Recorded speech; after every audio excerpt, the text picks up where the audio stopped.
We're not the young singing and dancing app. We're far from that. We lean into education. We lean into hacks. When we say make TikToks, we're saying be authentic to the platform. Pay attention to what the trends are. Pay attention to who the creators are. Pay attention to what works and use that as an inspiration, as the starting point, so that you're actually delivering some value to the audience versus trying to force a product or service on them.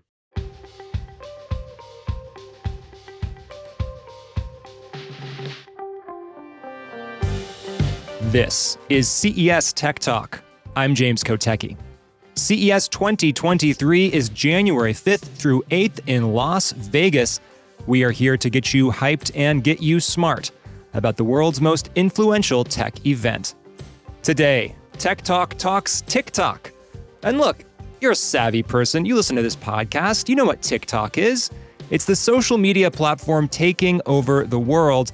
So can this mobile-centric platform reach people on new screens? Let's ask TikTok's head of global business development, new screens, Dan Page. Dan, so excited to have you here. And before we get started with all the things about new screens that we want to talk about, set the stage for us at CES 2023. What will the TikTok presence actually look like? Hi, James. First, let me say it's an honor to be on this podcast. I'm a huge fan of CES, and I've been attending for the past 10 years, so I'm super excited to get back to the floor. I'm really excited about connecting with fellow colleagues, future and past business partners, and finding new and interesting ways that we can collaborate to get TikTok on screens outside of mobile. And of course, if we think about the TikTok presence at CES, a lot of people with TikTok on their phones that are creating content, and a lot of the way that people consume CES, especially if they don't actually get to go to the floor, is going to be through TikTok in many cases. But beyond that, tell me what TikTok is trying to achieve when you talk about the concept of new screens.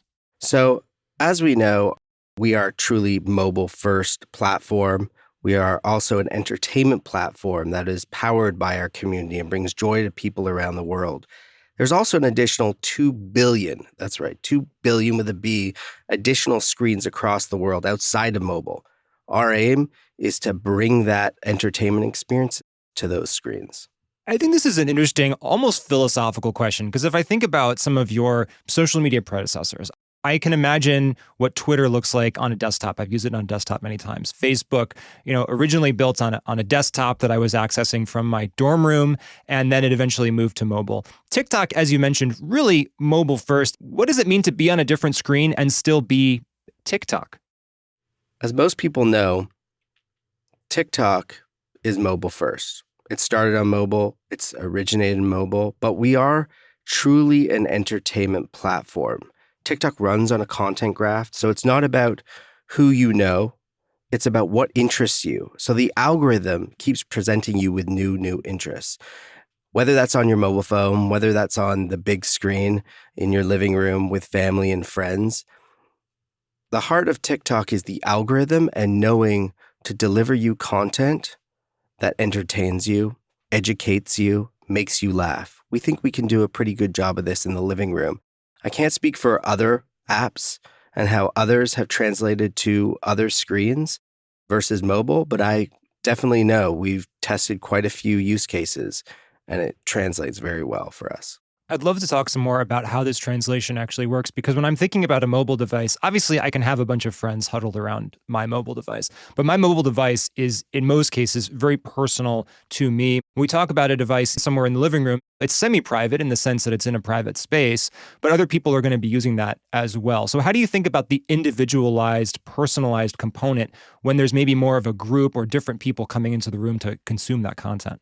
So when we refer to new screens, there's a few components. One, definitely our TikTok native TV app, which is similar to mobile. So there is a curated experience that is very family friendly. That's a lean back experience that you do not have to log into. So you can enjoy TikTok with the whole family, and we curate it so that it's for the appropriate audience. However, if you want more of a lean-in experience, you want something that's more customized to you, you can easily scan in via QR code, and it will recognize your patterns of behavior and serve up the content that is just for you. I can't speak to features in the future, But we have thought about this, and we've thought about ways, how can we best serve a TV audience that's different, but just as engaging as the mobile experience? Interesting. And when we talk about the algorithm being the heart of what makes TikTok, TikTok, we're talking about something that I think for some people is almost scary in terms of how well it can predict or understand the kinds of content that I might want to watch, even if I couldn't have articulated that I wanted to watch that. I didn't know I needed this in my life, but here it is on my screen, and now I'm totally into it. How much better can that get? In what sense do you think that we can expect it to improve in the near future? Depending on your platform, you might see some different experiences, but ones that bring joy and pleasure and positivity to the experience. That might be different on TV, as well as digital out of home, which we haven't even touched on. Right now, we have a great partner, Loop TV, where in bars and restaurants and dental offices, you get to see some really great TikToks that are curated for sound off. Something very different that you would think it may not translate, but it translates very, very well. Things like TikTok radio. We're constantly trending the charts with our artists and with songs and creating a music experience. And we partnered both with SiriusXM and Stingray Digital to bring the sounds of TikTok to cars as well as living rooms. So there are various different ways that we hope to engage and make things better. Algorithm's just one of them. And as part of your job, I assume you're engaging with advertisers a lot. And how are advertisers thinking about what it means to reach people through TikTok, but on these new screens? We've recently partnered with a company called Cineplex here in Canada, and they are a movie exhibitor. They have about 90% of the market, and we've created a TikTok experience in partnership with Cineplex and with brands to create 2 minutes of TikTok before every movie. Brands are leaning into this. They're trying to find some organic ways to include some of their TikToks. Maybe you'll start to see some interesting brand experiences that use TikTok as a palette to entertain on the big screen. And brands are really leaning into it. We've already secured Decium, which you'll see as a launch partner, which we recently announced, and a Canadian company called Interact. And so look forward to different ways that brands use us to engage on many screens, not just mobile. And speaking of brands, I wonder, how does the TikTok brand itself make a difference for how people are consuming this? So if I see 2 minutes of TikTok type videos on a screen, but I don't have that TikTok logo, or I don't necessarily know that it's TikTok, is it different for me than as a consumer who lives on TikTok, who loves TikTok, uses it every day? I see that logo on a different screen than I might be used to, and I think, oh, there's something fun and interesting about this. Oh, look, I'm actually getting the TikTok experience. How much does the TikTok brand actually matter when it comes to these new screens? It matters very much. A lot of people think they know TikTok. There's still a lot of people that aren't on TikTok. This is a way for us to reach new audiences, for us to dispel what they may have thought of TikTok and maybe reinforce what they know from a positive experience of TikTok, maybe they've seen on other platforms. So we're really excited that this engages both existing audiences and new audiences. When we talk about the way that this content is consumed, when it's on a mobile device, I obviously interacting with it. I can swipe, around, and I can interact with it in some ways. If it's on a TV that's across the room, or if it's on a billboard at a venue, there's potentially less interaction. Or is that true? Are there going to be new ways to interact with this content on new screens, even in group settings? Again, it depends on the experience. If it's the TikTok native TV app, that's an interactive experience. You can definitely swipe with your remote. You can like with your remote. But we see that palette as more of a lean back experience. Things like billboards, maybe a little bit more difficult to control. Movie theater screens as well. But with some screens, it may not be as important to control. It's about showing people the joys and entertainment of TikTok and allowing us to curate a couple minutes.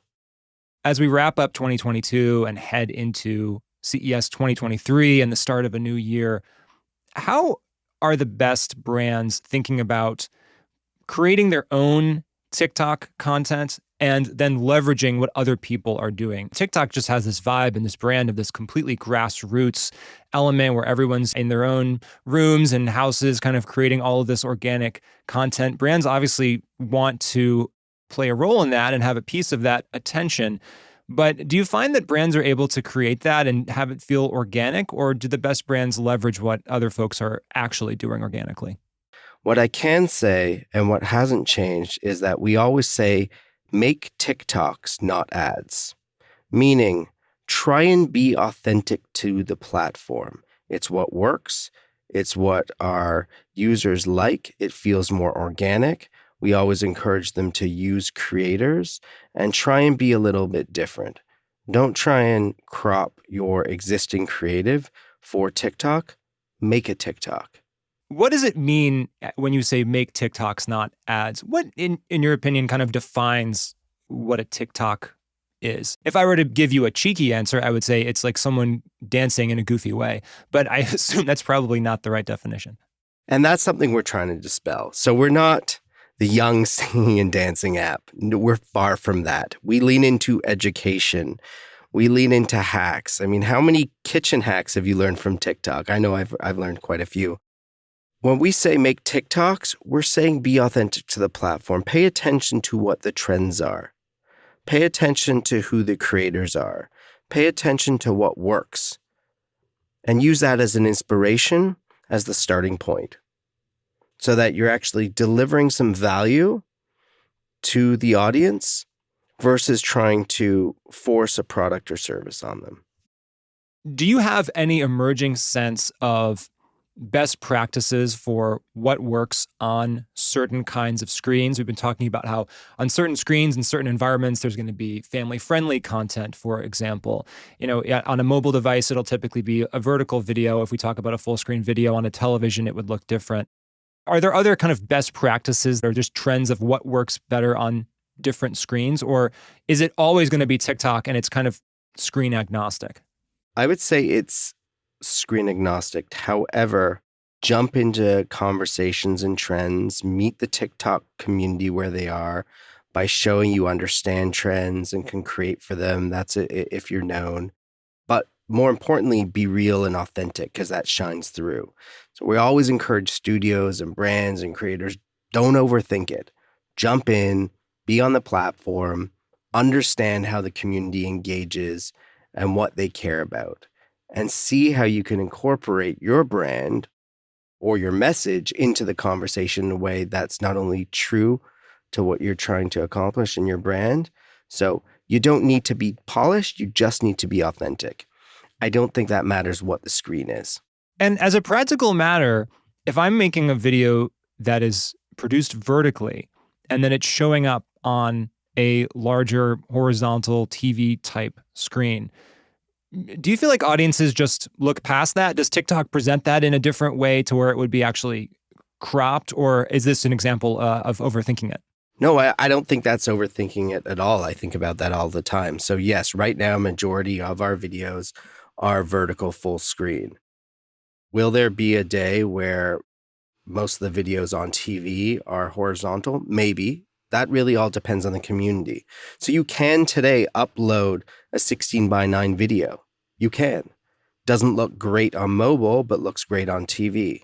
So we're still working to figure out what the best balance is there and how to present the right formatting for the right screen.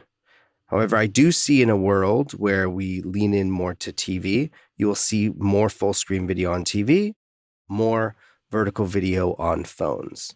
And I wonder if I think about all the different screen innovations that we see every year at CES, I'm imagining, some kind of futuristic technology where the screen itself, maybe it's not actually changing, but it appears to change, or it becomes transparent in certain places so that it doesn't distract you with black bars if it's a vertical video versus a horizontal video, like some kind of Omni screen, for example. If that doesn't already exist at CES, I'd be surprised. The way we play with the TV screen on our native TV app is pretty cool. we do have the vertical videos, but we also have comments coming up the left or the right side. We have likes. So there's different stuff happening on the screen when we present it. We don't just leave black bars. We actually like to play around with it. We do a lot of A/B testing, and we're constantly evolving it. So it is a very positive experience. Makes sense. Well, Dan Page of TikTok, thanks so much for joining us, and we'll see you at CES. Can't wait to see you. Thanks for having me. Well, that's our show for now, but there's always more tech to talk about. Here's a preview of the next CES Tech Talk.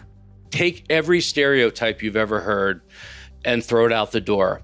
Gamers are kindergartners now, and gamers are seniors, and everything in the middle. We want to appeal to everybody who loves gaming, who cares about competitive gaming. And so I don't think you're going to see a place on the planet where, in any demographic, where gaming isn't a part of their life. Please subscribe to this podcast so you don't miss a moment, and get more CES at ces.tech. That's ces.tech. Our show is produced by Nicole Vidovich with Mason Manuel and Kristen Miller, recorded by Andrew Lin, and edited by Third Spoon. I'm James Kotecki, talking tech on CES Tech Talk.